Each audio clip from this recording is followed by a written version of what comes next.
All of us have loads of mental models that we walk around with all the time. And those, you probably have a mental model for how you brush your teeth or how you tie your shoes. And so that means that you can imagine that whole process from start to finish, whether it's taking your shoelaces, looping them around. You could pause at any moment in kind of that video you play in your head. You could zoom in on different parts, but you can kind of from start to finish imagine that whole process.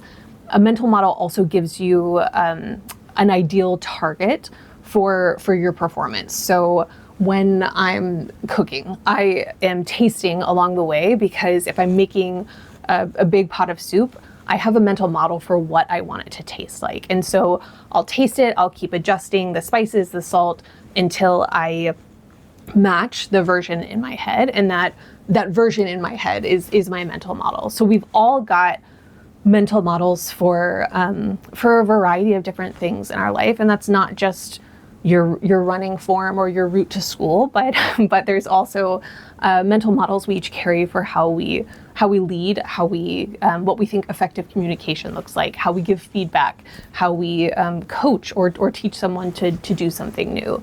And the problem is that most of those mental models are just based on what we've seen people do before. And so it could be that you're giving feedback the same way your first boss gave feedback, and maybe they were really good at it, but maybe they weren't. So to add on to that, I think there's a really important distinction here between a mental model and how it guides us, rather than simply knowing things and knowing how those items of information kind of knit together or hang together.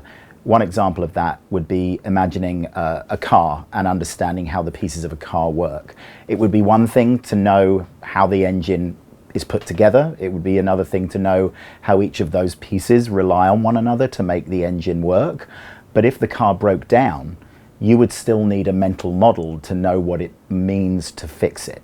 You would be able to, as Rebekah said, zoom into different parts of that process and zoom out. You'd be able to monitor through feedback loops whether or not something is working by listening to the engine or seeing what it's capable of. And that's very different to simply knowing theoretically how the pieces of that, in this case, the engine, hang together. In this book, every chapter anchors on one sticky mental model. So whether that's for how to give effective feedback or how to model something to someone who's learning how to do it for the first time, we have a series of mental models to support you with communication, upskilling yourself, training, leadership.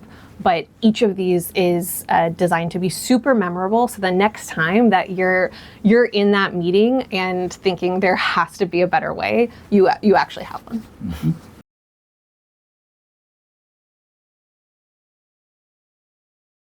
Well, the first way to answer that question is to briefly describe how memory actually works.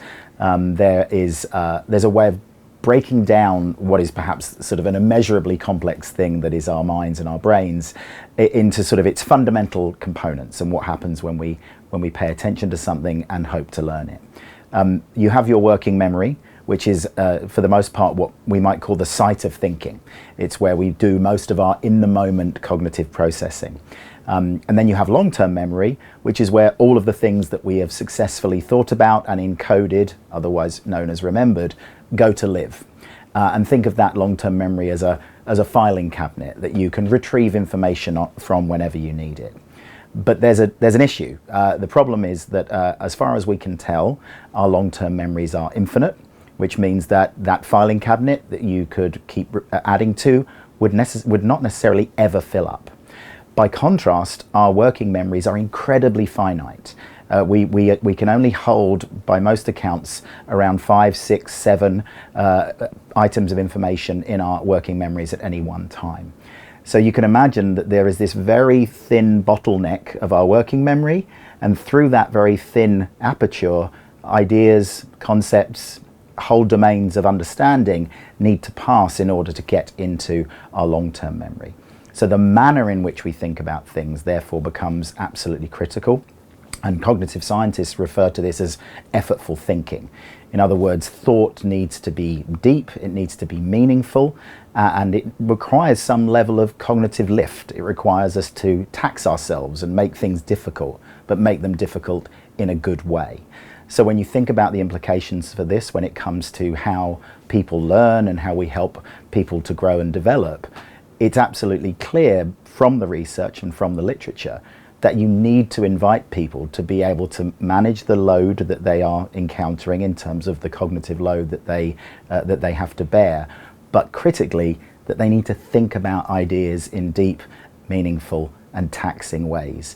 If they don't, then those ideas are much more likely to sort of ricochet off the surface of our working memory and not find their way into long-term memory where we can pull from for future use. So things like asking questions that demand kind of an articulation of rationale. Well, why is that the case? Tell me more about what that would mean to unpack that idea. Providing prompts and creating circumstances in which there are no easy wins. The requirement of thinking about the idea actually calls upon some labor, cognitive labor, on the part of the thinker.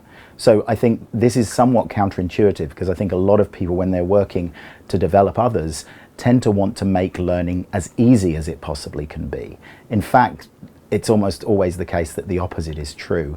We must make learning expectations demanding, but to do so in the right way and arrive at that kind of sweet spot of desirable difficulty so that we can actually remember things and rely on them when we need them.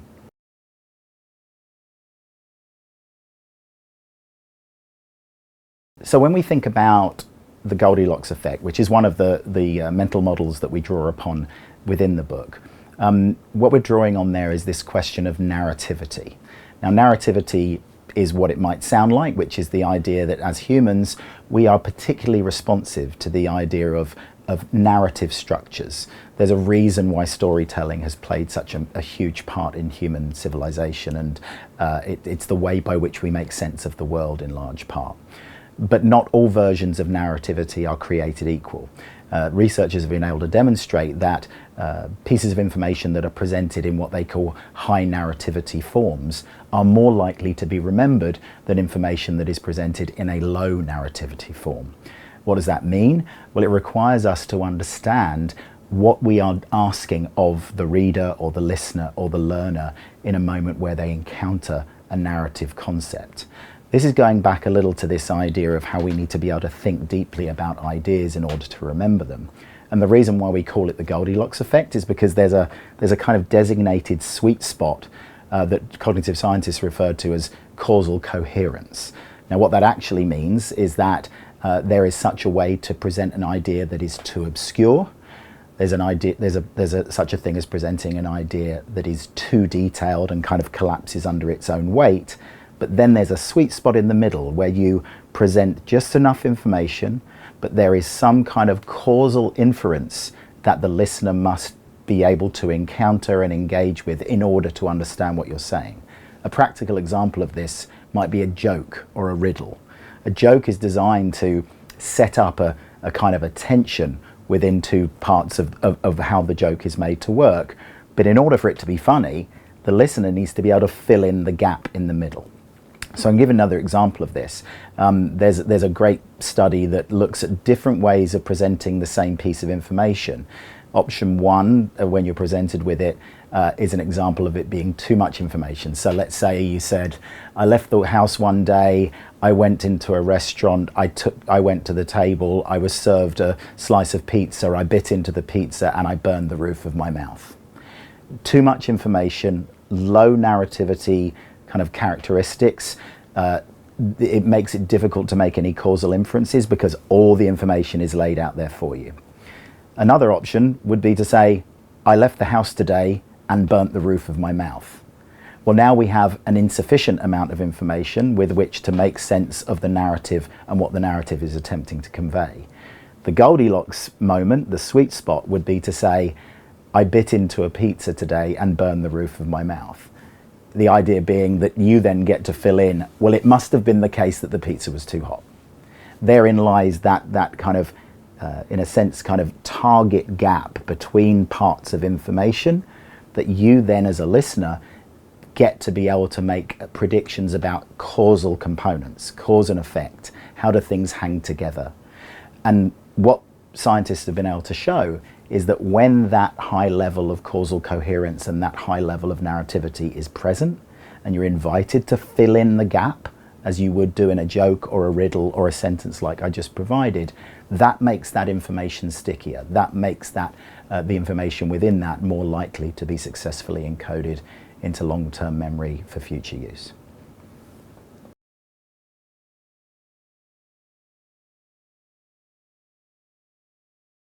I think we both know that sometimes when you know a lot about something or you've done it a million times and you've developed incredible expertise, you are horrible at helping others, get better at that exact thing. And there's lots of reasons that that play into that that kind of curse of expertise. Not the least of which is that the long-term memory structure and the schema that that experts and novices have is totally different. So it's really easy to make a bunch of assumptions that like, oh, they've got this background knowledge when they don't at all. So if you are in the situation where you are helping someone learn something new, we want to give you 3 tips from the book that that researchers would across decades of studies would show like these are your 3 best friends. And the first is to provide concrete examples. And the kind of shortest version of why we suggest that is that we all, but novices especially, find it much easier to remember concrete examples that they can actually visualize in their head versus abstract ideas. So if, let's say, I was introducing the word voluminous in a classroom, I could read the definition and say something like, it means billowy, bulky, large.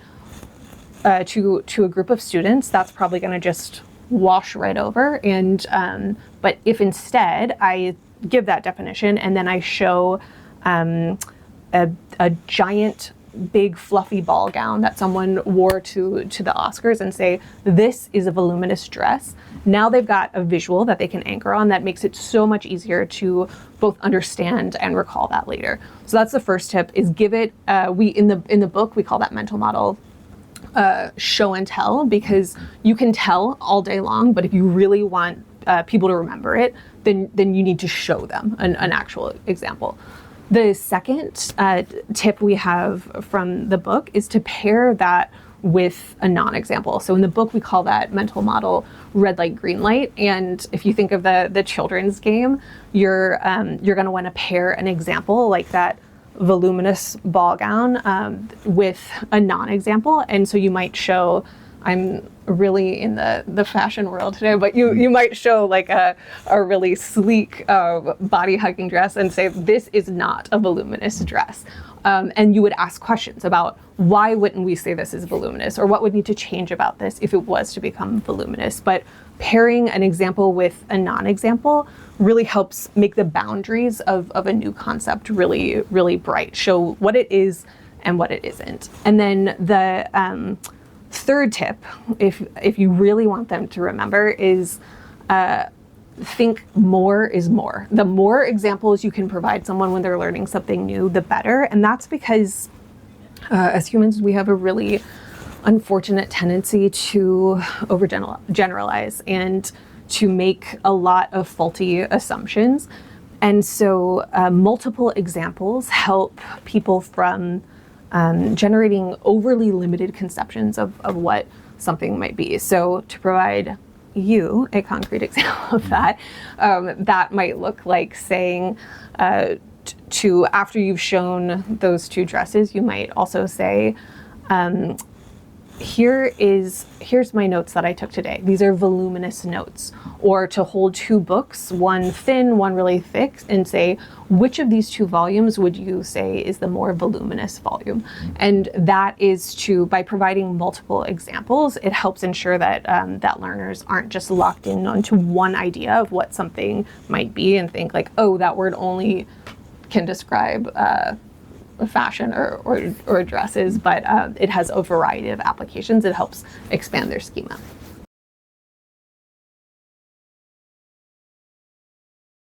We have all probably had the experience ourselves or seen for other people where we've got to learn on the job. And so a lot of times we're in situations where we've got to upskill and we need to have done it yesterday. And so if you're ever in that situation, or especially if you're supporting someone in that situation, one of the most powerful practices you can do from the cognitive science perspective is to engage in modeling. And so in the book, we call this mental model the Bob Ross effect. And if you're not familiar with Bob Ross, he had a painting show on TV for several years called The Joy of Painting, where he would in real time demonstrate how to paint, and you as a viewer were invited to paint alongside him as he constructed typically landscapes and often made what he called happy little accidents, and then he would correct them in real time. So if you want to harness the Bob Ross effect, what that looks like is to do two things. Actually model, walk through the thing you want someone else to do. This doesn't mean talk about it theoretically, actually do it. And then the other thing that cognitive scientists have found is really powerful is to make the implicit explicit. Because when someone is learning something new, there's a ton that is happening behind the scenes, often in your mind, that person doesn't have access to, and that those kind of tips and tricks are going to help them pick up skills a lot faster. So, let's say someone that you support at work has an unfortunate habit where the meetings that they lead often they don't get through the agenda. The meetings often end up off the rails with social conversation or a variety of different things, and you're trying to give them feedback on that. And they say like, oh, well, I don't want to seem rude. I don't want to get people back on track. Rather than talking about why it's so important to focus on the agenda or the importance of having a really strong agenda, a much faster thing to do and a much more effective way to build their skill would just be to model in real time. Say something like, when I'm in that situation, here's some things I like to do, where I might, if it was you and I were in a meeting, I might be like, Jim, I love hearing that story, and I do have my eye on the time, so I am going to pivot us back to the agenda. But I'm not, when I model something like that for someone I work with, I'm not talking about what I might do. I'm just showing them in a quick sentence or two, because then they can see tone, affect. They have a blueprint in their mind for what they might try next time. And then I would want to make the implicit explicit. So if I had shown that to you and you were my colleague, I might then say something like, when I say something like that, what I'm doing is trying to reinforce my connection with the person so that I don't seem rude or I don't seem like I don't care what they're talking about, but then try to pivot really quickly back to the focus of the meeting. Making those hidden pieces kind of really out in the open ensures that then while that person may not use your exact phrasing next time, they understand the why behind it and they can tailor it to their own. And cognitive scientists have actually, when modeling kind of first came onto the scene, people were worried that it was going to create kind of a parroting problem where people would just be blindly parroting whatever they saw someone modeling do. But actually they found the opposite, and they did lots of experiments testing whether people were parroting, and they found the opposite, that modeling actually leads to more transfer and more appropriate adaptation than almost any other form of learning.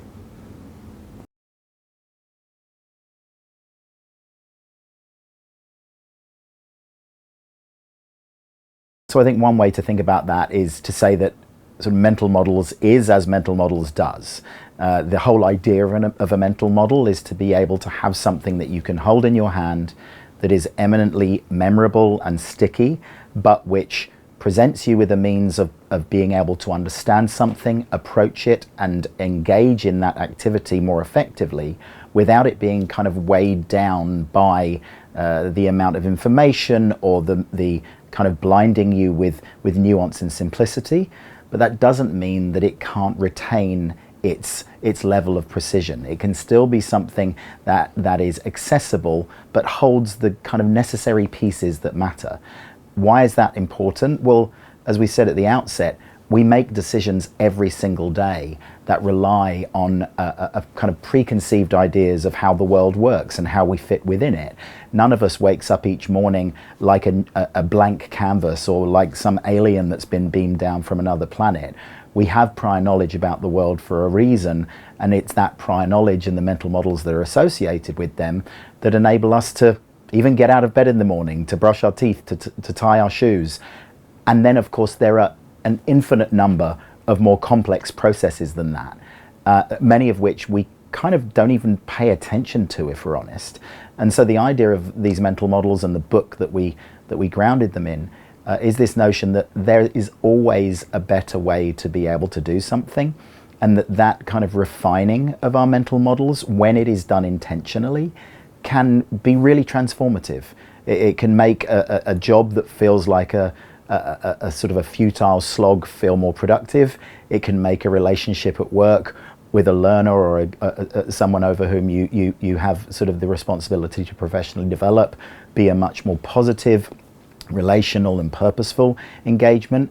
And even just within your own daily life, the way that you interact with your significant other or your children or your wider family, there are ways that when we learn more about the mind and how it works, it really does help us shape our daily actions and behaviors. So I would hope that people who pick up this book would be able to come away with, even if it's a handful of things where they might say to themselves, okay, I can take that, I can run with that, I can apply it to how I do things in the day to day. And that really is our hope for it. The thing I would add there is that I feel like I'm somebody who always wants to get more effective, and then also is strangely hampered by the fact that there's only 24 hours in the day, and I'm like, when am I going to find time to read a book on this and go to this webinar and attend a training on this? And I think what we would hope readers take away from this book is mental models is not about overhauling everything. It's about doing what you're already doing, but harnessing what we know from decades of cognitive science research about how thinking and the mind actually work, so that you can take the things you're doing in daily life, from writing an email to having a hard conversation with a colleague at work, and shift how you're doing those in line with how thinking and learning and behavior change actually happen, or and therefore show up as the most effective version of yourself.